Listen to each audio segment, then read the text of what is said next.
It was already late when Maria, alone in her room, thought about taking her own life by jumping from the 7th-floor window.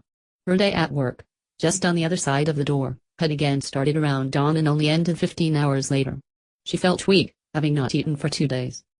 Maria, not her real name, had arrived in Brazil from the Philippines 2 months earlier, hired as a domestic worker by a family who lived in a wealthy neighborhood of São Paulo.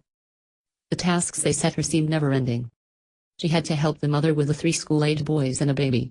Then clean the large apartment, which had a large dining room, a living room and 4 bedrooms, each with its own bathroom. Also walk the family's dog, put all the children to bed. The family's mother usually stayed at home, closely watching everything Maria did. Once, complaining that Maria had not cleaned the glass table properly, she made her polish it for almost an hour. Some days she would count the clothes Maria had ironed and, not satisfied, would make her spend hours ironing some more. Weeks would pass without Maria's employers giving her a day off. With so much to do, she often had no time left to eat. Sometimes, even the food she was given was not enough. On that night, she thought about her own family in the Philippine countryside, her mother and 3 young daughters, 2 of whom needed special medicine for their cardiac disease. With all of them depending on her wages, Maria had no choice but to carry on. So she made her bed and went to sleep. My world was spinning. I was crying, recalled the 40-year-old about the day she almost ended her own life. She had dreamt of coming here. I had heard that Brazil was nice, and struggled to understand why she was being treated so badly. When Maria woke up the next day, her stomach hurt from the lack of food, but her tasks were already waiting for her. Only hours later did she find something to eat. She was cooking meat for the family's dog and took half of it for herself. I didn't have any other choice to survive. Maria's case is not unique. Brazil has the world's highest number of domestic workers, and some 6 million Brazilians are employed by middle-class and rich families. Many suffer abuse and prejudice, and officials say some are kept in conditions that amount to modern slavery. It is hard to estimate how many, as government data related to these cases is almost non-existent.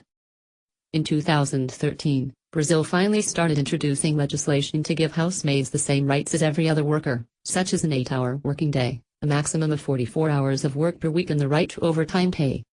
Most, however, still work informally. Those rights, Maria said, were a part of the attraction of coming to Brazil.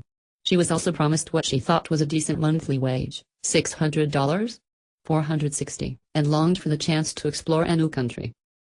A kind, smiley woman, she had already worked as a live-in maid in Dubai and Hong Kong without having problems, and never imagined she would have any trouble in Brazil. When Maria lost hope that her working conditions would improve, she challenged her employer. I asked, "Why are you always like this to me?" Her employer, she recalled, said disdainfully that she had never liked Maria. Maria was rarely alone in the apartment. But one night the family went out, and when Maria checked the doors, she found them locked. As the apartment was in a highly secure building, it was unusual for the front doors to be locked. The fact that they were when she was left alone made Maria wary. That was a turning point. She decided she had to escape. The next morning, she got up before anyone else, and finding the door unlocked, she left.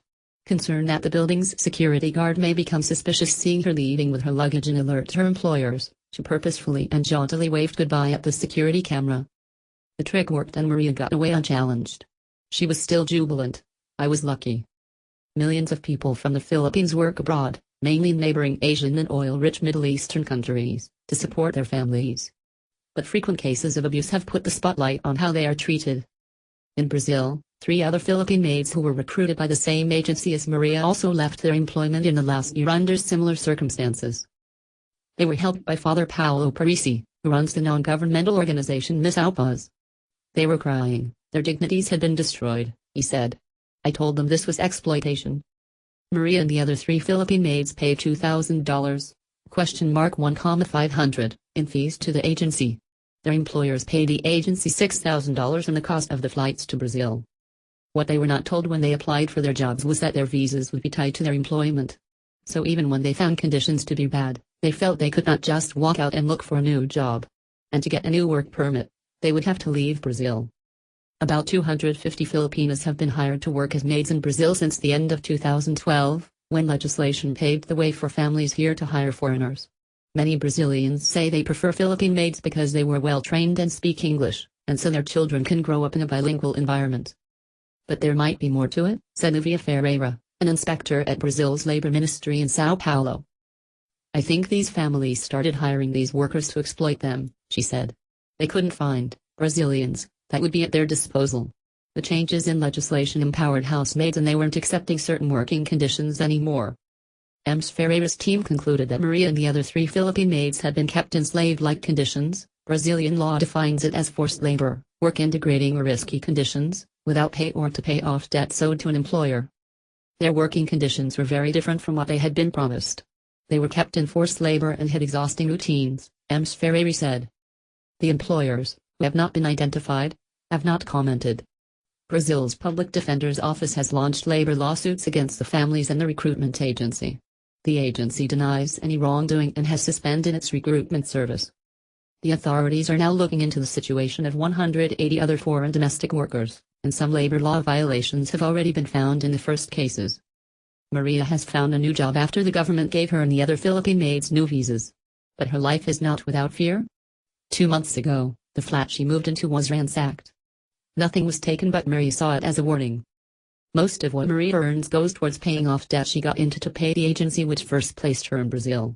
She hopes to save money to send her daughters to university, so they don't follow in my footsteps, and to open her own business when she returns home to the Philippines. But for now, she is finally enjoying her life in Brazil. I feel free. I'm happy now. Video by Ana Alheitera, illustrations by Katie Horwick.